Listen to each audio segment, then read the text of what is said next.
It's been 2 days since the meltdown in Mississippi. The Aggie offense looked unprepared and overmatched Saturday against Ole Miss, resulting in a 23-3 loss. KAGS sports reporter Colin Deaver was at the game in Oxford, and as he reports, all of a sudden, the Aggies have a lot of questions to answer. Texas A&M swore it was different in 2015, and when the Aggies started 5-0, it was tough to disagree with them. But after 2 straight losses, first to Alabama and then a road shellacking at the hands of Ole Miss, the Aggies are now left with only questions and a possible quarterback controversy on their hands. We got whipped. Offensively, we couldn't move the ball. Turnovers, penalties.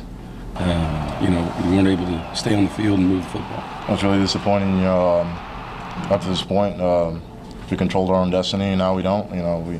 Down the road, we're going to need some help if we want to get and start talking about playoff, SEC title. We're going to need a lot of help, but it's still a lot to play for. I feel like crap. I'm sure everybody who's a part of the team feels like crap right now, but we still have a lot to play for. We have an opponent next week. We're in the SEC. We have a good opponent in South Carolina, so we can't cry about it. Starting quarterback Kyle Allen turned in his second straight subpar performance, going 12 of 34 for just 88 yards and an interception. It got so bad that the Aggies made a change at quarterback, but went with Jake Hubenak instead of highly touted freshman Kyler Murray. Someone said that decision was based on practice, but when asked if A&M would continue to shake things up under center, he took a wait-and-see approach. And we'll see what happens this week in practice. It's more than just one position. It's every position when you have things like this.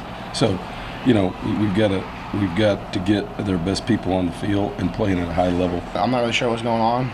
Maybe we need to give him more time. But he's a great quarterback. We're confident in him. He's our guy. So, we're not going to pull him after a bad quarter or something like that. We got faith in our guys. The Texas A&M offense, usually potent, never got out of neutral versus the Rebels. The Aggies floundered for just 192 total yards and were 6 of 20 on third down. A point for us this week was basically don't get behind in the scoreboard, and we allowed that to happen. When you get down like that, it's hard to keep a balanced offense, obviously, when you're down by 20 points or whatnot. Obviously you're going to have to come more with an air raid and not really play balance and be able to have the defense on their toes, whether, they know whether it's a run or a pass. So we just failed at that aspect of the game.